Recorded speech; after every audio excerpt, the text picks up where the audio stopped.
शिवजी सदा सहाय।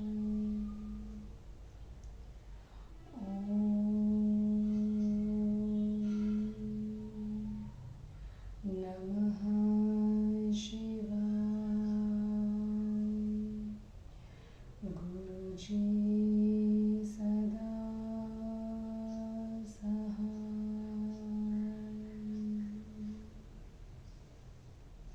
जय गुरुजी। अथ श्री वामन पुराणं द्विषष्टि अध्याय। पुलत्स्य उवाच। ततो मुरारिभवनं समभ्येत्य सुरास्ततः ऊचुर्देवं नमस्कृत्य जगत्संक्षुब्धिकारणं तच्छुत्वा भगवान् प्राह गच्छामो हरमन्दिरं। स वेत्स्यति महाज्ञानी जगत्क्षुब्धं चराचरं। तथोक्ता वासुदेवेन देवाशक्रपुरोगमः जनार्दनं पुरस्कृत्य प्रजर्गुर्मन्दरं गिरिं। न तत्र देवं न वृषं न देवीं न च नन्दिनं।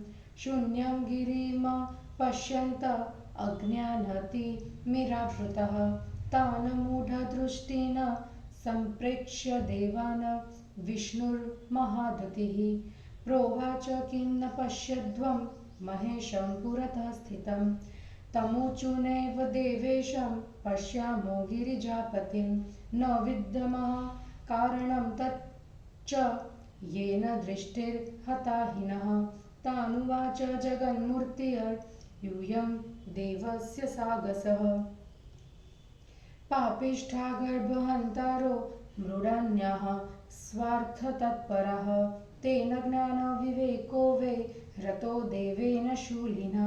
येनाग्रतः स्थितमपि पश्यन्तोऽपि न पश्यथ। तस्मात् कायविशुद्ध्यर्थ देवदृष्ट्यर्थमादरात्। तत्कृच्छ्रेण संशुद्धः कुरुध्वं स्नानमीश्वरे। क्षीरस्नाने प्रयुज्यत सार्धकुम्भशतं सुराः। दधिस्नाने चतुष्षष्टिर्दात्रिंशं द्विषोर्हणे। पञ्चगव्यस्य शुद्धस्य कुम्भाशोष कीर्तिताः। मधुनोष्ठो जलस्योक्ताः सर्वे ते द्विगुणासुरा। ततो रोचनया देवम् अष्टोत्तरशतेन हि अनुलिप्नेत कुण्डकुमेन चन्दनेन च भक्तितः। बिल्वपत्रे सकमलेः धतुरसुरचन्दने। मन्दारे पारिजातेष्व अतिमुक्तेस्तथार्चयेत्। अघोरं सह कालेयं चन्दनेनापि धूपयेत्। जप्तव्यं शतरुद्रीयं ऋग्वेदोक्ते पदक्रमे। एवं कृते तु देवेशं पश्यध्वं नेतरेण च।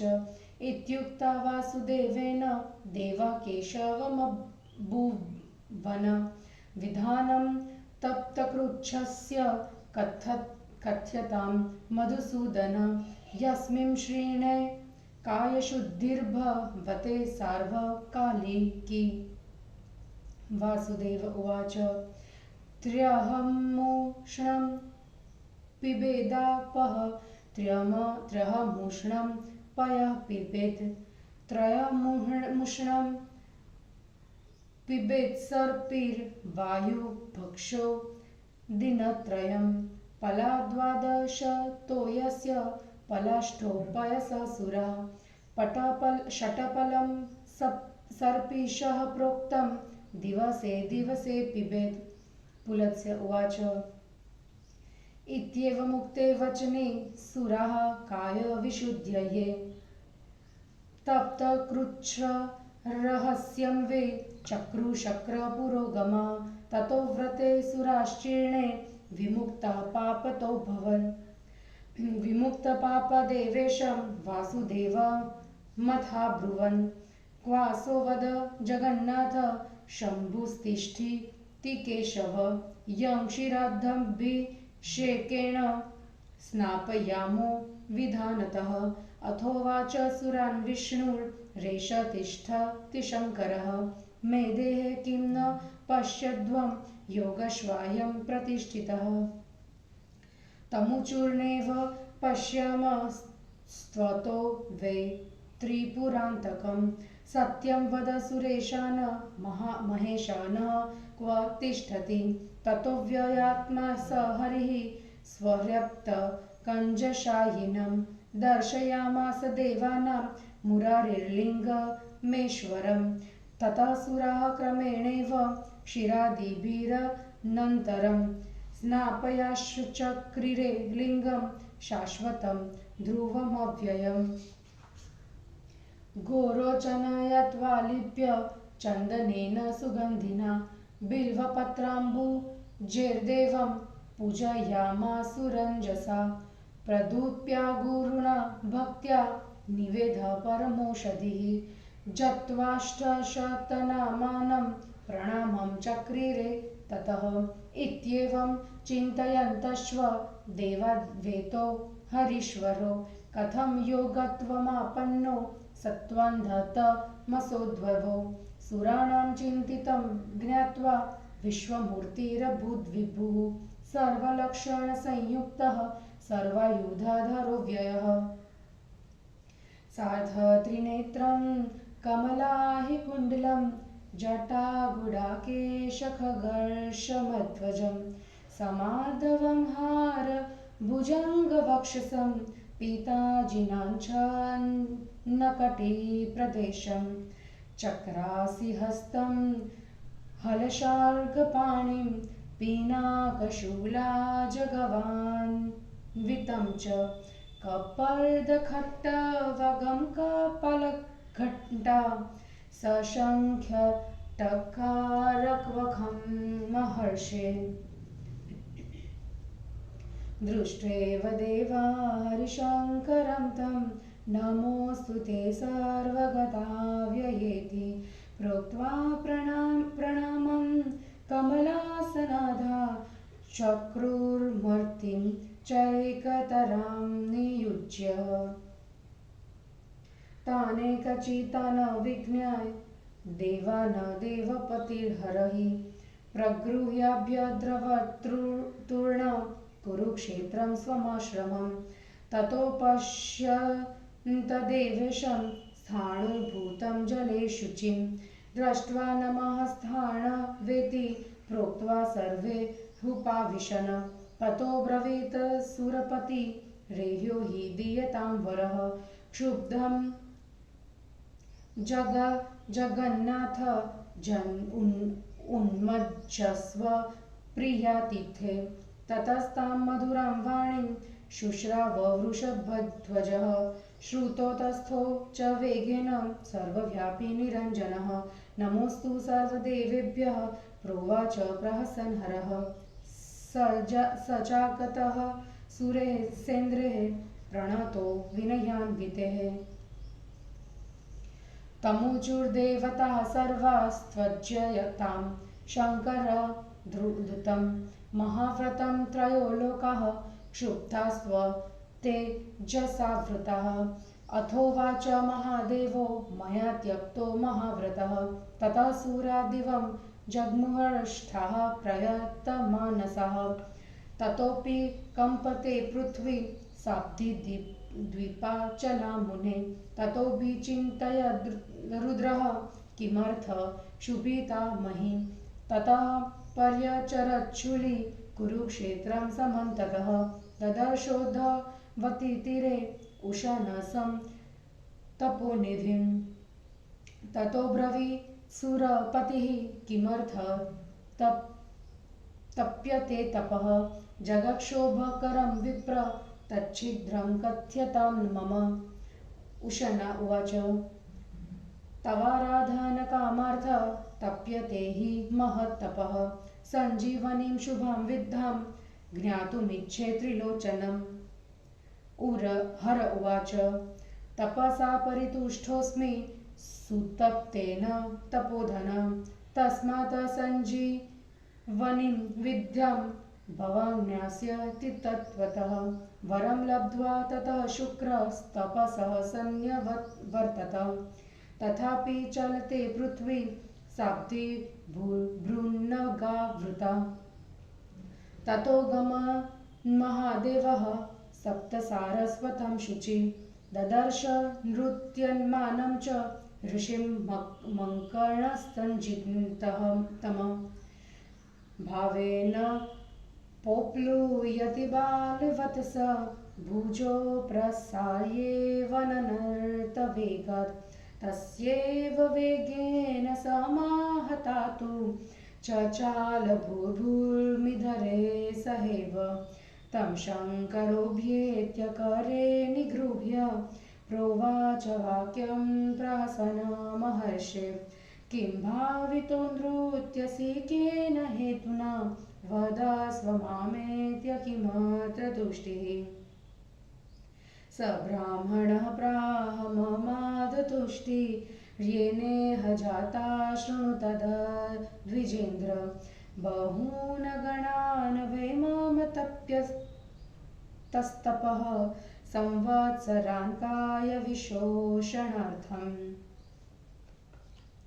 ततोऽनुपश्यामि करात् क्षतोत्थं निर्गच्छते शाकरसं ममेह तेनाद्यतुष्टोऽस्मि भृशं द्विजेन्द्र येनास्मि नृत्यामि शुभावितात्मा तं प्राह शम्भुर्द्विज पश्यमहं भस्म प्रवृत्तोऽङ्गुलितोऽतिशुल्कम् सन्तादनादेव न च प्रहर्षो ममास्ति न नूनं हि भवान् प्रमत्तः श्रुत्वाथ वाक्यं वृषभध्वजस्य मत्वा मुनिर्मङ्कणको महर्षे नृत्यं परित्याज्य सुविस्मितोऽथ ववन्द पापो विनयावनम्रः तमाह शम्भुर्द्विजगच्छलोकं तं ब्राह्मणो दुर्गममव्ययस्य इदं च तीर्थप्रवरं पृथिव्यां पृथुदकस्यास्तु समं फलेन सान्निध्यमन्त्रेव सुरासुराणां गन्धर्वविद्याधकरी किन्नराणां सदास्तु धर्मस्य निधानमग्न्यं सारस्वतं पापमलापहारी सुप्रभा काञ्चनाक्षी च सुवेणुर्विमलोदका मनोहरा चौधवती विशाला च सरस्वती एता सप्त सरस्वतो निवसिष्यन्ति नित्यशः सोपमानफलं सर्वः प्रयच्छन्ति सुपुण्यदाः भवानपि कुरुक्षेत्रे मूर्तिस्थाप्य गरीयसीं गमिष्यति महापुण्यं ब्रह्मलोकं सुदुर्गमम् इत्येवमुक्तो देवेन शङ्करेण तपोधनः मूर्तिस्थाप्य कुरुक्षेत्र ब्रह्मलोकमगाद्विष वशी गते मङ्कणके पृथ्वी निश्चला समजायत अथागान्मन्दरं शम्भुर्निजमावसथं शुचिः एतत्तवोक्तं द्विजशङ्करस्तु गतस्तदासीन तपसेऽथ शैले शून्येऽप्यगाद दुष्टमतिः दिव्या संयोधितो येन हि कारणेन। हिंदी अनुवाद। शिव के अभिषेक और तप्त कृच्छ व्रत का उपदेश हरिहर के संयोग से विष्णु के हृदय में शिव की संस्थिति, शुक्र को संजीवनी विद्या की शिक्षा, मंकण की कथा और सप्त सारस्वती तीर्थ का महात्म्य। पुलत्स्य जी पुनः बोले, उन देवों ने विष्णु भवन में पहुंचकर उन्हें नमस्कार करके बाद जगत के अशांत होने का कारण पूछा। भगवान विष्णु ने उनके प्रश्न को सुनकर कहा, हम सभी लोग शिव जी के पास चले, वे महान ज्ञानी है। इस चराचर जगत के व्याकुल होने का कारण वे जानते हैं। वासुदेव के ऐसा कहने पर इंद्र आदि देवगण जनार्दन भगवान को आगे कर मंदर पर्वत पर गए, किंतु वहां उन्होंने न तो महादेव को देखा, न वृष को, न देवी पार्वती और न नंदी को भी। अज्ञान के अंधकार में पड़े हुए उन लोगों ने पर्वत को देव शून्य देखा। फिर तो महातेजस्वी विष्णु ने दर्शन प्राप्त न होने के कारण चकपकाए हुए देवों को देखकर कहा, क्या आप लोग सामने स्थित महादेव को नहीं देख रहे हैं? उन्होंने उत्तर दिया, हाँ, हम लोग गिरिजापति देवेश को नहीं देख रहे हैं। हम लोग उस कारण को नहीं जानते जिससे हमारी देखने की शक्ति नष्ट हो गई है। जगन मूर्ति विष्णु ने उनसे कहा, आप लोगों ने देवताओं के साथ अपराध किया है। आप लोग स्वार्थी है। आप लोग मृडानी का गर्भ नष्ट करने के कारण महापाप से ग्रस्त हो गए हैं। इसलिए शूलपाणी महादेव ने आप लोगों के सम्यक अवबोधक को और विचार शक्ति को अपहृत कर लिया है। इस कारण आप सब सामने स्थित शंकर को देखकर भी नहीं देख रहे हैं। अतः सब लोग विश्वास के साथ शरीर की पवित्रता और देव का दर्शन प्राप्त करने के लिए तप्त कृच्छ व्रत द्वारा पावन होकर स्नान करें। और हे देवताओं, महादेव को दूध से स्नान कराने के लिए 150 घड़ों का प्रयोग करें। उनके अभिषेक के लिए दही के 64, घी के 32, पंचगव्य के शुद्ध 16 घड़ों का विधान कहा गया है। देवताओं, मधु का स्नान 8 घड़ों से तथा जल का स्नान इन सभी के दुगने मतलब 240 घड़ों से कहा गया है। उसके बाद भक्ति पूर्वक देव को 108 बार गोरोचन, कुंडमुख और चंदन का लेपन करने का विधान है। फिर उन्हें भक्ति से मलय चंदन लगाना चाहिए। पूरे खिले हुए कमलों के सहित बिल्व पत्र, धतूर एवं हरिचंदन से उनकी अर्चा होनी चाहिए। पूर्ण खिले हुए मंदार और हार श्रृंगार चढ़ाकर पूजा करनी चाहिए। फिर अगुर, केशर या काले चंदन एवं चंदन से धूप दे। उसके बाद ऋग्वेद में कथित पद और क्रम शैलियों से शतरुद्री का जप करना चाहिए। ऐसा करने से आप लोग देवश्वर का दर्शन कर सकेंगे, अन्य किसी उपाय से नहीं। वासुदेव के ऐसा कहने पर देवताओं ने केशव से कहा, मधुसूदन, आप हमें तप्त कृच्छ व्रत का विधान भी बतलाइए, जिसके करने से सदा के लिए काय शुद्धि हो जाती है। वासुदेव ने कहा, देवताओं, 3 दिन बाहर पल गरम जल पिए, 3 दिन 8 पल गरम दूध पिए, 3 दिन 6 पल गरम घी पिए एवं 3 दिन केवल वायु पीकर रहे। पुलत्स्य जी बोले, इस प्रकार कहने पर इंद्र आदि देवताओं ने शरीर की शुद्धि के लिए तप्त कृच्छ व्रत का एकांत अनुष्ठान किया। उसके बाद उस व्रत का पालन हो जाने पर देवता पाप से छूट गए। पाप से छूटकर देवताओं ने देवों के स्वामी वासुदेव से कहा, जगन्नाथ, केशव, आप कृपया यह बतलाइए कि शंभु किस स्थान पर अवस्थित है, जिन्हें हम लोग दूध आदि के अभिषेक से विधि पूर्वक स्नान कराए। उसके बाद विष्णु ने देवताओं से कहा, देवताओं, मेरे शरीर में ये शंकर संयुक्त होकर स्थित है, क्या आप लोग नहीं देख रहे हैं? उन लोगों ने विष्णु से कहा कि हम लोग तो आप में त्रिपुर नाशक शंकर को नहीं देख रहे हैं। सुरेशान, आप सच बतलाइए कि महेश किस स्थान पर स्थित है। उसके बाद अव्ययात्मा मुरारी विष्णु ने देवताओं को अपने हृदय कमल में विश्राम करने वाले शंकर ने लिंग का दर्शन किया है। उसके बाद देवताओं ने क्रमशः दूध आदि से उस नित्य स्थिर एवं अक्षय लिंग को स्नान कराया।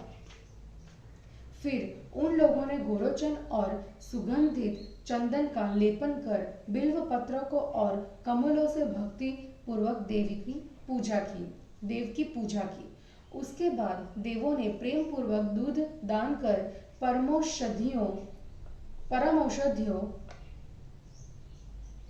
को समर्पित किया। फिर शंकर के 108 नामों का जप करने के बाद उन्हें प्रणाम किया। सभी देवता यह विचारने लगे कि सत्व गुण की प्रधानता से विष्णु एवं तमोगुण की अधिकता से आविर्भूत शिव में एकता किस प्रकार हुई। देवताओं के विचार को जानकर अविनाशी व्यापक भगवान सभी शुभ लक्षणों से युक्त एवं सब प्रकार के आयुधों को धारण करने वाले विश्वमूर्ति हो गए। महर्षि, फिर तो देवताओं ने एक ही शरीर में कान में सर्प के कुंडल पहने, सिर पर आपस में चिपक के लंबे बाल के जटाजूट बांधे, गले में सर्प के हार लटकाए, हाथ में पिना, शूल, आजगव, धनुष, खटवांग धारण किए तथा घंटा से युक्त बाधांबर धारण करने वाले त्रिनेत्रधारी वृषध्वज महादेव और साथ ही कमल के कुंडलधारी गरुड़ध्वज हार और पीतांबर पहने, हाथों में चक्र, असी, हल, शार्ंग, धनुष, टंकार सी ध्वनि करने वाले शंकर को लिए गुडाकेश विष्णु को देखा। उसके बाद सर्वव्यापी अविनाशी प्रभु को नमस्कार है। इस प्रकार कहकर ब्रह्मा आदि देवताओं ने उन हरि एवं शंकर को एक रूप समझा। देवों के स्वामी भगवान विष्णु ने देवताओं को समान हृदय वाला समझ उन्हें साथ लेकर शीघ्र अपने आश्रम कुरुक्षेत्र में चले गए। उसके बाद उन लोगों ने जल के भीतर पवित्र स्थाणुभूत उन देवेश को देखा। उन्हें देखकर स्थाणवे नमः मतलब स्थाणु को नमस्कार है, यह कहकर वे सभी वहीं बैठ गए। उसके बाद इंद्र ने कहा, जगन्नाथ, अतिथि प्रिय संसार अशांत हो उठा है, आप कृपया बाहर निकलकर यहाँ आइए, हमें वर दीजिए। उसके बाद वृषकेतु महादेव ने वह मधुर वाणी सुनी। फिर उसे सुनकर वे सर्वव्यापी परम विशुद्ध शंकर वेग से उठ खड़े हुए। उन्होंने हंसते हुए सभी देवताओं को नमस्कार है ऐसा कहा। इंद्र आदि देवताओं ने जल से ऊपर आए हुए उन शंकर को और अधिक विनय भाव से प्रणाम किया। सभी देवताओं ने उनसे कहा कि शंकर, कृपया महाव्रत को शीघ्र छोड़ दीजिए। आपके तेज से व्याप्त होकर तीनों लोग क्षुब्ध हो गए हैं। उसके बाद महादेव ने कहा कि लीजिए, मैंने महाव्रत का त्याग कर दिया। तत्पश्चात देवता प्रसन्न हो गए और शांतचित्त होकर स्वर्ग चले गए। मुने, तो भी समुद्र, द्वीप और पर्वतों सहित पृथ्वी कांप रही थी। तब स्वयं रुद्र ने सोचा कि पृथ्वी क्यों क्षुब्ध हो रही है। फिर त्रिशूल धारण करने वाले शंकर कुरुक्षेत्र के चारों ओर विचरण करने लगे। उन्होंने ओदवती के किनारे तपस्या करते तपोनिधि उशना को देखा। उसके बाद देवाधिदेव शंकर ने उनसे कहा, विप्र, आप जगत को क्षुब्ध करने वाला तप क्यों कर रहे हैं, उसे मुझे शीघ्र बतलाइए। उष्णा ने कहा, आपकी आराधना प्रसन्नता प्राप्ति की इच्छा से मैं महान तप कर रहा हूँ। त्रिनयन, मैं मंगलमयी संजीवनी विद्या को जानना चाहता हूँ। महादेव ने कहा, तपोधन, मैं भली भांति की गई आपकी तपस्या से प्रसन्न हूँ, इसलिए आप संजीवनी विद्या को यथार्थ रूप में जान जाएंगे। शुक्राचार्य मतलब शुक्र वर पाकर तपस्या से विरत हो गए। फिर भी सागर, पर्वत, वृक्ष आदि के साथ सारी पृथ्वी कांप रही थी। उसके बाद परम पावन महादेव सप्त सारस्वत में गए। वहां उन्होंने मंकड़ नाम के महर्षि को नाचते हुए देखा। वे बालक के समान भाव विभोर होकर दोनों हाथ फैलाकर वेग से नाच रहे थे। उसके उछलने के वेग से आहत हो पृथ्वी पर्वतों सहित बड़े जोर से कांप रही थी, हिल रही थी। शंकर ने उनके पास जाकर एवं उनका हाथ पकड़कर हंसते हुए कहा, महर्षि, किस भावना से प्रभावित होकर एवं किस कारण से आप नाच रहे हैं? आप मेरे पास आकर मुझसे यह बतलाइए कि आपको इस विषय में क्यों संतुष्टि है। उस ब्राह्मण ने कहा, द्विजेंद्र, आप मुझे जिस कारण से प्रसन्नता हो रही है उसे सुनिए। शरीर को दुर्बल करने के लिए तपस्या करते हुए मेरे अनेक वर्ष बीत गए हैं। अब मैं देखता हूँ कि मेरे हाथ के घाव से शाकरस निकल रहा है। द्विजेंद्र, इसी कारण मुझे बहुत आनंद मिल रहा है और मैं भाव विभोर होकर नृत्य कर रहा हूँ। शंभु ने उनसे कहा, द्विज, मुझे देखो, चोट करने से ही मेरी अंगुली से अत्यंत स्वच्छ सफेद भस्म निकल रहा है, परंतु इससे मुझे तो उत्कृष्ट प्रसन्नता नहीं होती। आप निश्चय ही उन्मत्त हो गए हैं। महर्षि, शंकर की बात सुनकर और उसे मानकर मंकरक मुनि ने नृत्य करना छोड़ दिया और आश्चर्य सहित तथा विनम्र भाव से झुककर उनके चरण में प्रणाम किया। शंभु ने उनसे कहा, द्विज, तुम अविनाशी ब्रह्म के दुर्गम लोक को जाओ और यह श्रेष्ठ तीर्थ पृथुदक तीर्थ के सदृश पृथ्वी में फल देने वाला प्रसिद्ध होगा। सूर, असुर, गंधर्व, विद्याधर और किन्नर लोग सदा यहाँ उपस्थित रहेंगे। यह श्रेष्ठ सारस्वत तीर्थ सदा धर्म का निधान एवं पाप मल का अपहरण करने वाला होगा। यहाँ सुप्रभा, कांचनाक्षी, सुवेणु, विमलोदका, मनोहरा, ओधवती, विशाला, सरस्वती नाम की 7 नदियां नित्य निवास करेगी। ये सभी पुण्य प्रदान करने वाली नदियां यज्ञीय सोम रस के पीने से होने वाले फल को देने वाली है। तुम भी कुरुक्षेत्र में अत्यंत उत्तम मूर्ति स्थापित करके परम पवित्र सुदुर्गम ब्रह्मलोक में जाओगे।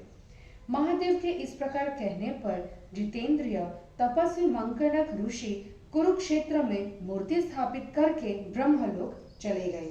मंकरक ऋषि के चले जाने पर पृथ्वी शांत हो गई। महादेव भी अपने पवित्र निवास स्थान मंदर पर्वत पर चले गए। पुलत्स्य जी ने कहा, द्विज, मैंने तुमसे यह बतलाया कि उस समय शंकर के तपस्या हेतु जाने के कारण शून्य मतलब उनकी उपस्थिति से रहित पर्वत पर जाकर दुष्टमती अंधक ने जिस कारण से देवी से युद्ध किया।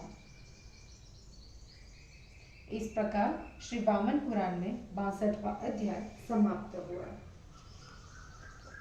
जय गुरु जी।